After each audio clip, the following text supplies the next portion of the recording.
हजूम के हजूम निकले हैं अपने नेता, अपने आयतल्ला, उसके ऊपर अपना गम दिखाने। तो वहाँ डोनाल्ड ट्रंप साहब ट्वीट कर रहे थे, ये नाटक कर रहे हैं। हाँ, नाटक कर रहे हैं। बदतमीजी की भी हद होती है। जो उनके ताबूत थे उसमें से एक छोटा सा बहुत ताबूत, जिस पूरी दुनिया उस ताबूत को देख के रोने लगी कि छोटी सी जो ग्रैंड डॉटर है, हाँ, उसको भी उसका जो छोटा ताबूत देखकर तो पूरी दुनिया रो रही, आंखें नम हो गई थी।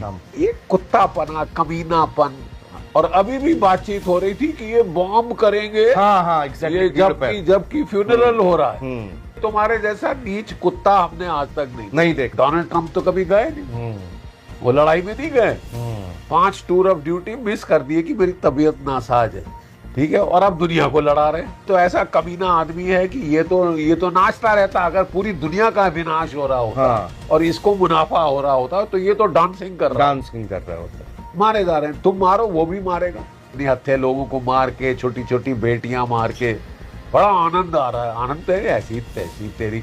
IRGC तो लगातार कह रही थी कि आई एम वेटिंग, आ जाओ, अब तो इंतजार में है। आइए, आपका स्वागत करेंगे हम। आप रहा सहा कुछ बच गया है, उसको भी ये सभा सत्यानाश करके छोड़ेगा। ये पागल इंसेन इंसान, झूठ फरेबी इंसान है। और धमकियां देनी है कि हम भारत पे कब्जा करेंगे। वहां भी ऐसे एहसान फरामोश लोग हैं। यस सर, हाँ, यही मैं पूछने वाला था। आज उनने फिर देखो बेड़ा गर्क कर दिया वहां पे कि हम तो पाकिस्तान के नौकर बनना चाहते हैं, हम गुलामी बड़ी पसंद है। एक दिन पहले पूरी दुनिया ने यह देखा कि ईरान के अंदर कैसा अली खामनेई के अंतिम संस्कार, अंतिम दर्शन के दौरान किस तरह से ईरान का माहौल था। लोग गमगीन थे, लेकिन इसके बावजूद वहां पर बदले के स्लोगन। सर, ये मैसेज क्या दिया गया है ईरान ने? क्या इतना वहां पर जिस तरह से बच्चे, बूढ़े, महिलाएं और लाल झंडे वहां पर लहराए जा रहे थे, ये पूरा सिनेरियो सर किस तरह देखते हैं आप?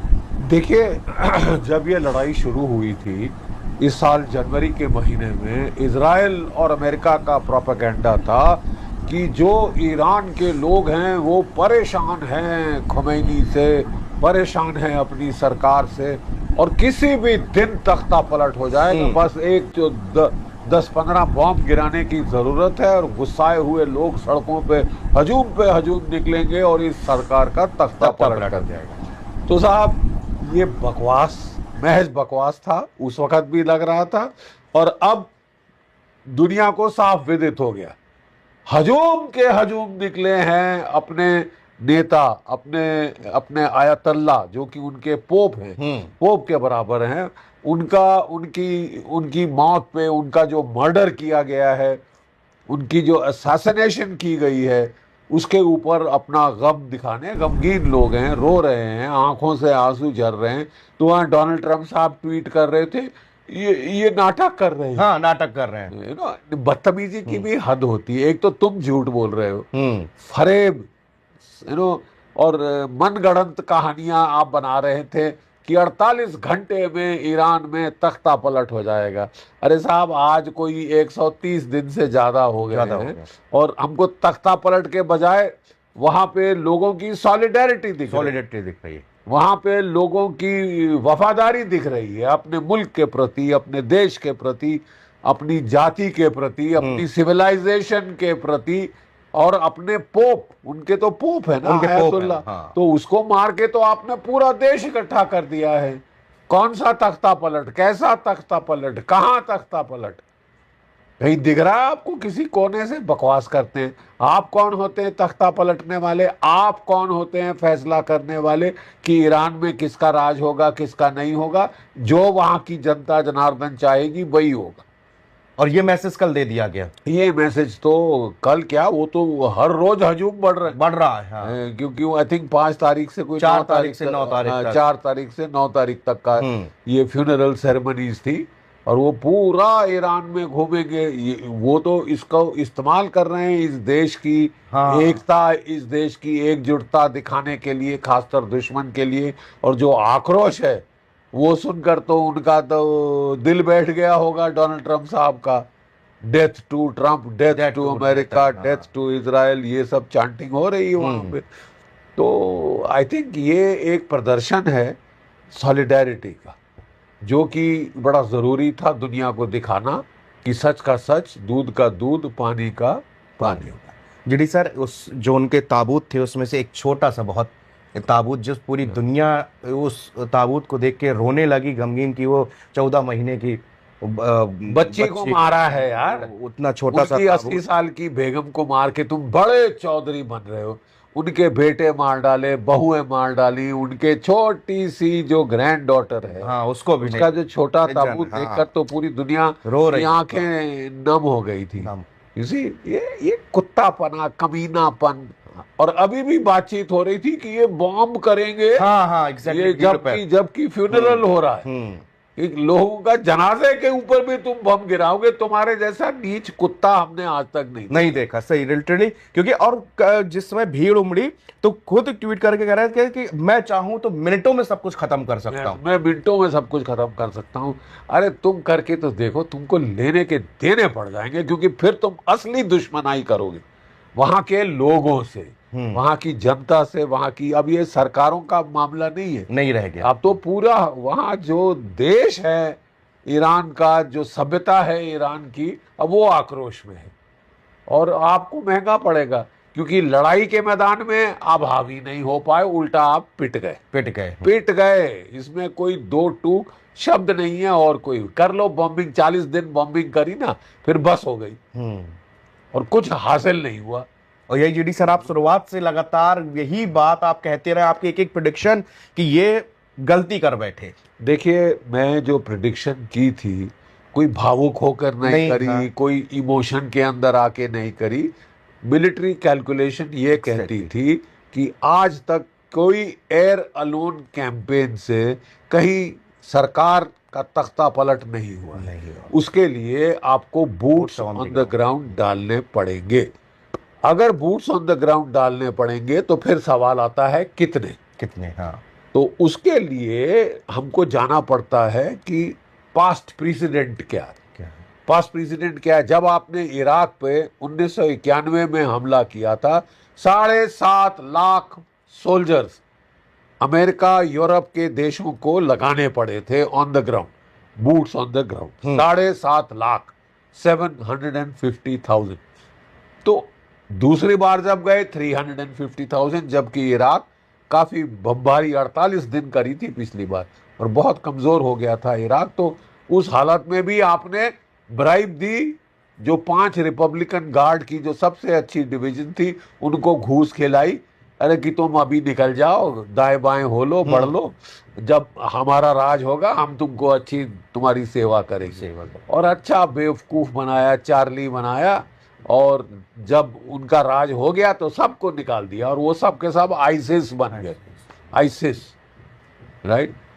तो कहने की मतलब ये है कि अगर 7.5 लाख, 3.5 लाख आपको जरूरत पड़ गई, एक देश जो कि ईरान से 4 गुना छोटा है, स्मॉलर इन साइज, सपाट रेगिस्तान है, यानी टैंक कहीं भी जा सकते हैं, कर सकता है। ये ईरान इराक से 4 गुना बड़ा है साइज में, और पहाड़, ज़ैग्रोस माउंटेन, एल्बर्स माउंटेन, और जो कोस्ट तट की लाइन है जो कि हॉर्मूज का नॉर्दर्न बैंक बनती है, उसमें खड़ी चट्टानें, यानी हमला करना आपकी जी बाहर आ जाएगी।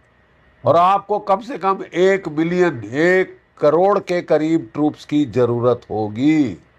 ठीक है अमेरिका के पास 1 मिलियन, 1 मिलियन, मैं आपको बता रहा हूँ, 1 मिलियन हिंदी में 1 करोड़ बनता है। तो 1 करोड़ ट्रूप्स हैं आपके पास? नहीं है। आपको कंस्क्रिप्शन करनी पड़ेगी, कि मतलब सब जबरदस्ती धकेलने पड़ेंगे बच्चे फौज में।